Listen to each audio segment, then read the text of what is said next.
Good morning.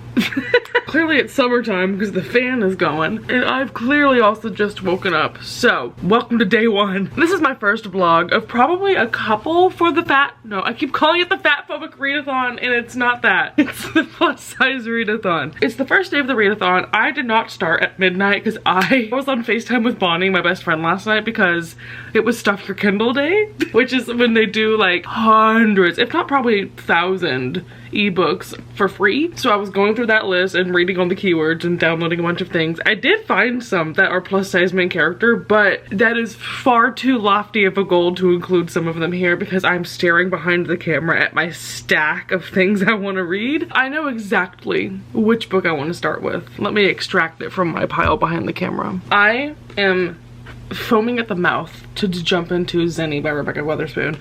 This is the book that satisfies the prompt, and I will link my TBR down below so you can see all the prompts. There's 5 prompts. This one fulfills the one, we need a big boy, which is a male plus size character finds love. And this one is about a woman who gets into a fake marriage with a fat Scotsman because either one of them has an inheritance and they need to be married to get it. I love Rebecca's writing style. Her books are always laugh out loud funny, and the guys are so realistic and so sweet and so sexy. This is a bisexual male main character, black female main character, just loving it. And I just finished the first book like 2 weeks ago, and I saved starting this book for this readathon, so I guarantee this is what, 300 pages? I will be doing 260.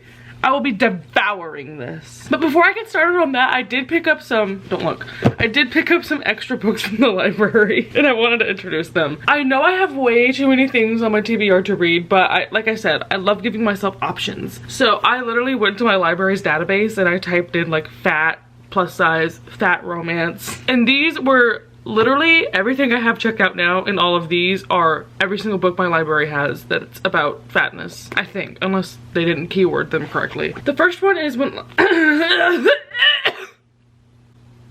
I don't want to talk about what just happened. The first one is When Life Gives You Vampires by Gloria Duke. First of all, beautiful cover, hello. Also, I've been talking about how I need more non-contemporary books with fat characters, so that will definitely satisfy this. On the surface, I'm hesitant about this, but as soon as I read the synopsis, this is something so personal to me. So this is about a woman who's obviously plus size. I have to stop starting every synopsis with this is about a plus size person, because we get it. The thing that's so interesting to me about this book, and this is like a subplot within the synopsis, but I hope that it dives into this a bunch, is this is about a woman who is turned into a vampire. She's also having to grapple with the fact that her body will never change and she will never age. She's gonna stay the same in a world that is obsessed with skinniness. And this is something so personal to me because I remember when I was like 11 and 12 reading Twilight, this was something I thought about a lot. I was like, oh, if I got turned into a vampire, would it make me skinny because they transform you to be pretty when you're a vampire? Or when I turn into a vampire, will I be stuck fat forever? Just so we're all aware, this is what I looked like when I was around 12, 13 years old, thinking I was the fattest person alive. Like, no girl. This might be doing some inner child healing. Hopefully it delves into that topic more than just being like, oh, I'm fat. Oh well. This just sounds right up my alley, so I'm gonna give that a shot. I also found The Accidental Pinup by Danielle Jackson. I think the host of this readathon, Lexi Reads, has this on her TBR, but this is about a woman who's a photographer. Her best friend is launching a lingerie line though, so instead of being behind the camera, she's gonna be the model for the lingerie. And so in her replacement, a different guy is photo shooting, and it's a rival photographer that she hates. These other 2 books I mentioned in my TBRs, they are ones I want to read and thankfully we're able to find. So this one's One to Watch by Kate Stayman London, which has been getting really positive reviews in my comments section for my TBR. And also I misdescribed it a little bit. It's not a movie star. It is a woman who is on like a equivalent of The Bachelorette, and she's plus sized. I don't think I've read anything like that, so I don't know if I will like it or not, but like I said in my TBR, this is a new author to me, so I'm just gonna give it a shot. Also, I picked up a physical copy of Act Your Age, Eve Brown, which was on my TBR. I still did not read the synopsis for this. So I got nothing for you. And this last book honestly is not something I would typically pick up, but first of all, the cover was gorgeous, and second of all, I think it would be really helpful for me to just give a skim. But this is Fat Girls Hiking. It's nonfiction. I sometimes hike, but I think that if I read this, it will give me a lot more confidence too. I literally have a list of all the places in North Texas that would be like a good day trip to go do a little walkie, but it's just like a picture book with all these tips and anecdotes on hiking. It says an inclusive guide to getting outdoors at any size or ability. So hopefully this will just help me shed some self-consciousness that I can be huffing and puffing on a trail, or I can go with friends and don't have to feel bad about being slow. And also there's just so many pictures of fat women hiking in the wild. They're all so cute and look so happy. So this is a definite need to read someday. Look at these, they're so cute. With that out of the way, I need to get out of bed, put on some pants, make myself some breakfast even though it's almost 11 a.m. and I'm gonna get comfy and get reading. Let's go, bitches. You know how some girls are, but first, coffee kinds of girls. Not to not be like other girls, but I'm a but first pants kind of girl. These are my comfy ones. I need my slutty stay-at-home ones. If you see my camel toe in these pants, no you didn't.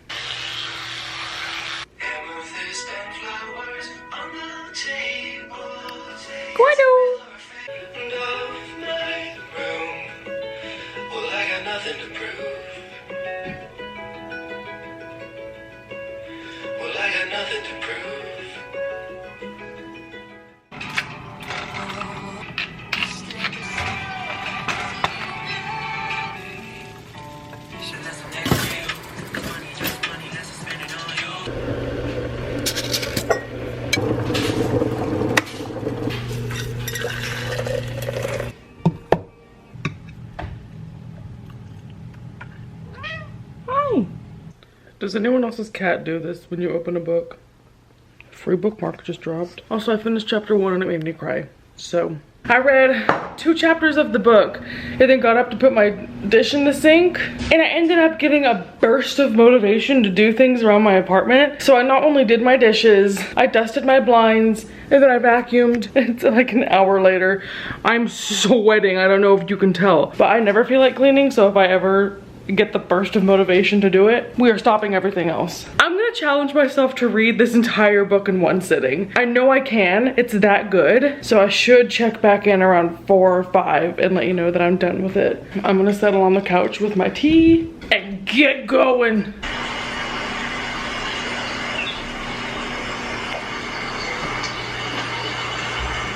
Do any of y'all have a blanket with Kenji Kishimoto's face on it, or is that just me? It's just me? Okay. 12 seconds later. I don't know if you can see the tears running down my face. I'm on page 23.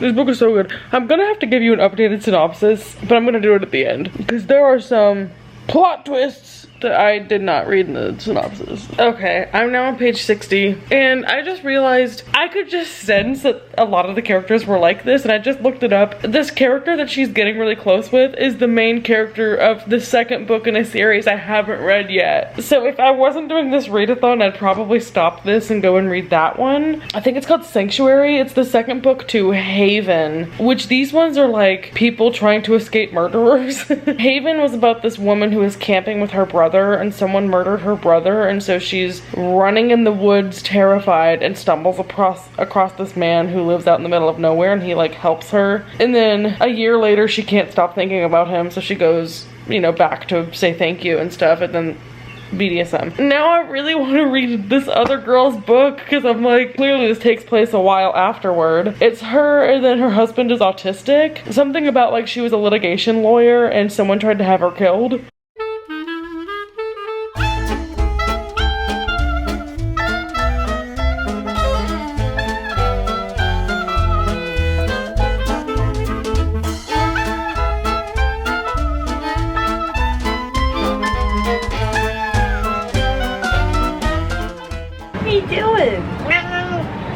Alright. Oh god, the interrogation lighting. It's looking like rain soon, which is amazing. It was like 79 degrees. I thought I would be heating up to death on the balcony, but turns out the only heat was coming from this book. It is 5:30, which is past when I thought I'd be done with this book, but I'm on page 186 out of about 260.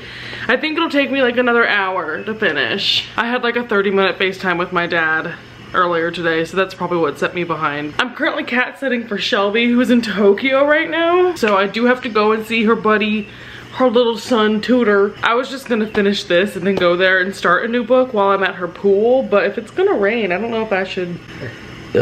You nasty. But holy shit, this book is good. This book is so good. This book, I cannot wait to review this book. It's so good! Slight shift in plans. I'm real close to finishing this, like 40 pages out. However, I did just read a fisting scene, which I'm a slut, but it was a lot. So, not for the weak-hearted. I am house sitting for Shelby, and her mom just FaceTimed me. She would like for me to go and facilitate a Facebook Marketplace sale. So I'm gonna pack this, and we're gonna go 15 minutes to Shelby's house.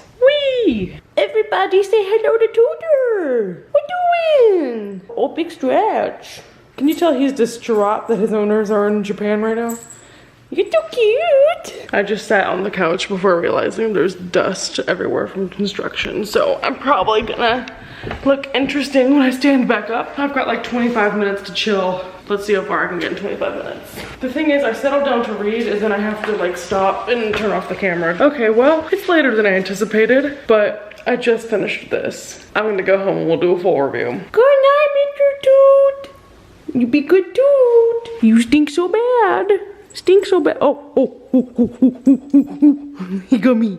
He got me. Well, as I review this and give you my full thoughts, I'm going to be doing my favorite mindless task, which is coring my strawberries. I think I owe you an updated synopsis first and foremost, because the one that I did at the beginning was leaving out a lot. So the full story of this is, this main character's aunt was a famous R&B singer, and so she distanced herself from the family, and the only person that she ever really was close to was Zinny, her niece. So when she dies, Zinny was the only one allowed to go through her things. And when she gets there, the lawyers are like, hey, by the way, she left you everything. The terms and conditions being, you have to marry this man. And it's Mason, this musician and Scottish guy who's lived in the town. And it's a total surprise to him too, but they both get letters from the aunt being like, take care of each other. Your marriage has to last at least 30 days for you to get your inheritances, but my last dying wish is for you two to get to know each other. That's the premise of it, of like this aunt matchmaking from beyond the grave, and it's two people who've never met each other, but she's like, well, I need the money, don't you? And they take it and then obviously get to know each other. So Mason is both fat and tall, so he's constantly being described as bigger, and she often talks about his belly, and you know, it's a part of him that she loves and never judges. There's even a scene where they go to meet with the lawyers and none of the seating there fits him, so the next time that they have to meet with them, she's like, no, we're doing it at my house so that you can be comfortable. So very mindful. Honestly, most of my comments are just, it could be about any Rebecca Weatherspoon book. The banter and the dialogue in these is so top tier. Sometimes I was reading dialogue objectively being like, I think if any other author wrote this, I would hate it. But the way that she writes makes it work. See, now that I'm sitting down to review it, I'm just like, 5 stars. I loved it so much, but I know I made some notes in my phone as I was reading because I knew this would happen. The one thing I really applaud her for writing a Scottish character, and no offense to Scottish people, I don't know if you'll agree or disagree with this, but I hate it when books with Scottish men, all of the dialogue is written out phonetically, so it's like, I cannot. It just takes me out of the story and makes it feel a bit silly. Do you not trust that I know what a Scottish accent sounds like? I'm so in love with Lewis Capaldi. I was reading this book in Lewis Capaldi's voice. It's fine. So I really loved that she didn't do that, because I know that would have been an immediate ick for me. And a lot of this takes place because Mason works in like a farm slash canning business slash restaurant. So he works basically in like an orchard. And so a lot of it is set at the orchard, and there's just this group of people that work and live there that are part of the other books. I clearly need to read them because I loved them. And that setting was so sweet and was such a good backdrop for this. All right, let's approach the elephant in the room, because obviously this book is smutty. It didn't have a huge quantity of it, but it was intense, as I said earlier. The one thing I will really applaud it for is it's not afraid for them to be silly during it, which you think would be a little bit cringe, but it's not at all. It just feels so much more authentic. And I like an author that can do both like dirty talk, but also like humor during sex. She's truly like the holy trifecta here. She can do anything. Yeah, here's my final count of tabs. I loved this one. This might be one of my new favorite ones by her. if not maybe my favorite. So I think I'm just gonna have to give this a full 5 stars. I loved it. Well, I got all my straws cut, but now I'm kind of floundering because my plan was to start with that one and I didn't think any further than that. So now I need to go look at my TBR again and see what's next. Now I can either do continue a series, I can just read another book by Rebecca Weatherspoon. I can finish that series. I don't even think I said the series. Fit. I don't know what the second one's called. Part of me's leaning toward reading those novellas just because I love Rebecca Weatherspoon so much. Fuck it, I'm gonna do it. Scribed Indeed is pulling through. So this is the second book in the Fit trilogy. Please focus on the man body, not me, thank you. I'm literally gonna lay in bed right now and read all 10 chapters of this and I'll probably be done in like 2 hours. Here's a synopsis. Nyla is an interior designer. She goes to a new personal trainer named Armando. I don't know how long it's been, but I finished it. And this is the craziest 180 that has ever happened to me. Not only do I love all of Rebecca Weatherspoon's other books, but I loved the first book in this series. So I don't know why this book was so bad. First of all, the plot really doesn't make sense. Her personal trainer has pictures posted of him fucking another woman online, so the father decides that she needs to see someone else, so the father sets her up with this other personal trainer. They never have any scenes of them personal training together, and also her being fat is like not part of the plot and it's barely even mentioned. She just has this awful attitude the entire book, which I think was supposed to be intentional but just came off super bitchy and mean to the guy. They had no chemistry. The book just skipped around so much. Like, it would skip the sex scenes and then be like, oh yeah, by the way, last night he did this to me and this to me and this to me. And it had no flow. It genuinely feels like a different author because this book made no sense and it's making me doubt that book 1 was even that good. And now I'm nervous to read book 3. But I think I'm gonna have to give that one like 2 stars. It was kind of awful. I just want to go back to bed. So last night I had like a moment of panic because I had no idea what I wanted to start next. The strategy I decided to take is FaceTime Bonnie and ask her what to do. Her strategy was hold each book up to Gordo and see which one he responds to when I say, should I read this? He narrowed it down to 3 books. And from them, she chose the one that she's most interested to hear if I'll enjoy, and that one was When Life Gives You Vampires. And I made it to page 77 last night. I was just gonna try this and see if I liked it, because technically this wasn't on my TBR. I mean, this will fit for the prompt number 5, which is read a new to me author, or like a hidden gem. It's not like I'm veering too far from my path here, but still. I think I teed this one up earlier, but it's about a woman who gets turned into a vampire, thus has to grapple with being plus size for the rest of her immortal life. I have so much to say already. Primarily, it's giving 6th grade writing style. But the book literally starts on page 1 with her waking up from a night out. First of all, she said, in a Victoria's Secret bra. I was like, we're not the same. I don't know if there's a word for the different levels of fatness. I do feel like there's a spectrum of experiences being fat, and I don't know if anyone has coined a term for that. On the spectrum of this woman to me, like as a girl who hasn't fit into Victoria's Secret since I was in like 9th grade, and also probably would not support Victoria's Secret for being fat phobic even if I could. Beyond that, the first chapter she wakes up as a vampire and it kind of just glosses over it. It's like, oh crap, this is weird. So it doesn't really take it seriously. And just the whole book so far has been like reveal after reveal. And she's just like, oh my goodness, this is crazy. The one thing I am liking is it is so self-aware and it has mentioned Twilight like 10 times. So I have a lot of little nitpicky things that I'm like, this is so unserious. But overall, I'm kind of impressed. I used to be the kind of person during the pandemic, I guess I was just having a hard life, because I used to start any book that was not 5 stars and be like, this is terrible, this is annoying, I can't do this. And even though this book has its cringe moments, overall I'm like, it's still pretty fun. The one thing I'm gonna just say up front, the romance is so dry. Their dialogue, again, you can't compete with the book that I just read. So I'm not expecting the romance to be amazing, which in any other universe I would DNF a book that I didn't think would have good romance or any romance. But I'm kind of just interested to see how this pans out. So it's got like 330 pages. I'm on page 77. I have no plans today. So that means I'm gonna try and read this.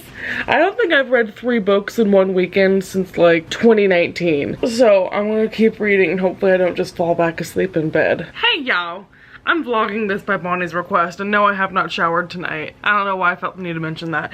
Anyway, while I was reading this book earlier, I lost my place, which means it was a perfect excuse to put it down and read something else, right? On the eves of Stuff Your Kindle Day, I have currently an inbox on my phone of 97 unread emails because they are the receipts from Amazon of how many free books I downloaded. I was scrolling through what I downloaded today, which is like 95% depraved fantasy books. And this one, I wish I could say I downloaded it as a joke. At the end of the day, I knew this wouldn't be good, but here we are. I guess the entire series is just called Ride, but this one is called Ride Awakening by A.C. James. The names are initials so she can go into hiding because that is exactly what she would need to do in this situation. This is a horse shifter series. So the guy lives on this like Irish island. The species name are called like puka, which sounds like a slur in Spanish or something, but they are like horse shapeshifters. And this girl works for, she's plus size, she's fat, hi. She works for a blog that's like supernatural sightings, and so she gets sent there on location to like find out there's a horse or whatever. Which, it's like a 50-page novella, so a stretch to call it a book. So she meets him in a bar because his friend is like, hey, there's a human in town looking for us. He takes her home from the bar after they talk there, and while they're like walking home, he gets so horny that he uncontrollably turns into a horse in front of her. And she's like, it's you. And he's like, he, like talking in her mind because he's a horse. And so he's like, get on my back. I'm gonna take you somewhere. He like lays down on the ground and is like, get on my back. Corny and lame. But she gets on him and he starts running. Tell me why this horse is galloping. And she's like, I don't know. The gait is kind of making me rub in all the right places. So he's just like going and she's like, yeah. So they arrived at this field and he turns back into a human. Clothes were ripped when he turned into a horse, so we're past that. And there's this line of like, oh, here's my Irish accent, I'm so sorry. He's like, you gonna tell all your, nope, never mind, I'm not gonna do the accent. He's like, are you gonna tell all your friends that you met a guy who was hung as a horse or like something? I was like, get out of my face. So they're in this field and he's like, you're fertile, I'm a horse, what's there to question? They're like this close, they start kissing. And then she's like, wait, you only want me because I'm fertile. I guess it was like this fat phobic internal moment where she was like, no one wants me because I'm fat, my friend is the hot one. And so she's like, no, we can't do this, I'm not a horse, whatever. And leaves. And I was like, ooh, what's gonna happen next? Like, he gonna chase after her? Have you ever been so humbled by turning the page and then it says acknowledgements, thank you everyone for your support? And this is like a 10-book series. So I guarantee she has just microdosed 50 pages of each scene of this book into different novellas, which is kind of cunty, like get your coins. Genuinely, there was no middle, beginning, or end to this book, and I don't think it was worth the hour of time I took to read it. Did I even take an hour? Probably less than that. So I knew I'd be making fun of this book and it would not be good. It was so bad. But somehow, it's not 1 star. So that was my first foray into horse shapeshifters. Okay, now that I've been humbled and I just got something stupid out of the way, back to the other stupid book I'm reading. Again, I lost my place, so I have no clue. I think I'm like 100 pages into this. Her name's Lily, and she gets a lily delivered to her house with like the head of the lily cut off, which is like, she's gonna get killed because she was turned into a vampire without consent. And the note that came with it from like the president of the vampires or whatever it's called just says, see you soon, XOXO Gideon. I'm so happy I have a live student audience for this so I don't feel gaslit that this book is so unserious. I have fully committed to this just being stupid, but I'm kind of there for the experience that I know it's not going to be good. By the way, I put this on my Goodreads and the average rating for this is like a 3.2. Like, it is bad. It's Thursday. I didn't do anything this week. It's officially summer and I know this because I slept on the couch last night because my bedroom was so hot. I went to my parents for the 4th of July. I don't know why. I've been in like a funk coming home from work this week. I think it was just because I've been going to bed really late because I haven't been doing too well mentally. Long story short, just to say I am still like zero progress through the book I'm currently reading. And I've noticed myself not giving it my best effort. Like, objectively, it's just an okay book. And I'm kind of just reading it because I want it to be silly and stupid, and I'm not expecting it to be good. But it's also just not super interesting. I have a couple more things I need to do tonight and make dinner. But my goal is to take a bath, and while I'm in the bathtub, get like an hour of reading done, no phone. Also, happy Speak Now Taylor's Version release day. Were you obnoxious at work about it like I was today? I don't think I had a single meeting where I didn't talk about it. All right, this is what I made for dinner. Full disclosure, the plate that I made looked a lot uglier, but this is the leftover plate that I'm gonna put in the fridge for tomorrow, and she's a lot better. Also, don't make fun of my salmon patty. I had to air fry it. It's healthy, leave me alone.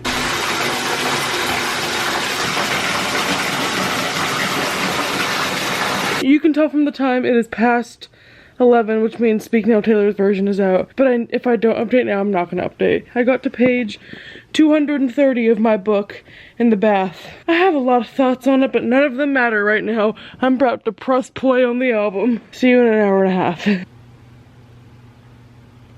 It's been 2.5 hours. I mean, it was pretty good. I wasn't too emotional about it or anything. I love this song. You was such a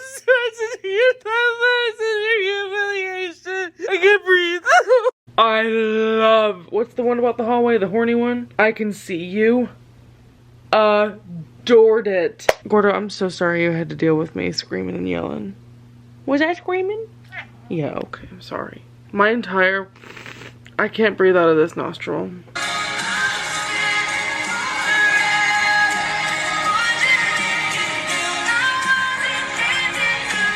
If she plays Long Live, I'm not gonna be okay. I'm not gonna be okay. Oh no, is she walking? She's walking. Ah! Why do bad things happen to me and good things happen to them? Speak Now release week in Kansas City. These lies don't fuck. What if it's not Long Live? It's for my own mental health that it stopped, because I don't need to hear it for a second time and cry about it. So sorry. No! Shaking his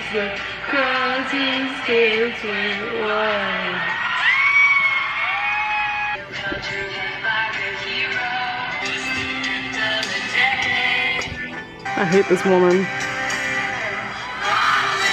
This is a jarring transition because previous to this I probably will have been crying about Long Live, but I just finished this. I told Bonnie this, but genuinely I think I could do like a 2-hour video essay on this book. There's so much to unpack here. The long story short of it is it's probably gonna get a 1 star from me. It took me a week to read. Like, I was convinced I was gonna be on like a book every other day schedule for this readathon, because it's all like romance and YA and like characters I can relate to. What's not to love?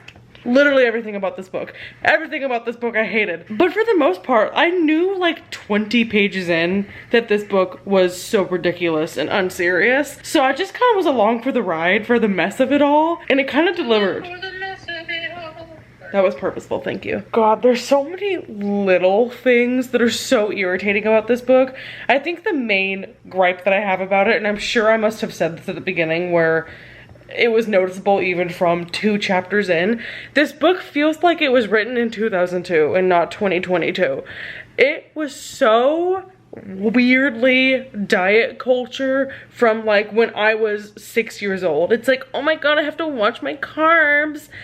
And the whole book, this main character has such a fat phobic inner monologue that by the end of the book, when she's like, oh my god, I've been so toxic this whole time, and having all these realizations, it's just like, yes, the reader has been noticing this the whole time and you haven't? So it was just so awkward and so dated and icky. It was just icky. I saw in the reviews how people were saying that she only really comes to accept herself because the guy starts liking her back, which again, I don't have time to unpack this in a clip for a book that I'm not gonna recommend that you read, but I totally see where that's coming from.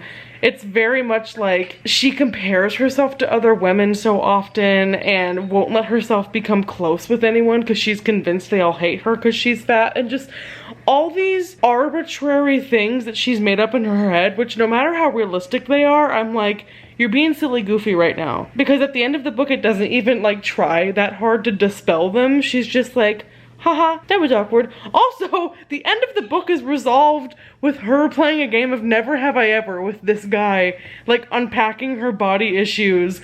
It's just so uncomfortable. This book was so bad.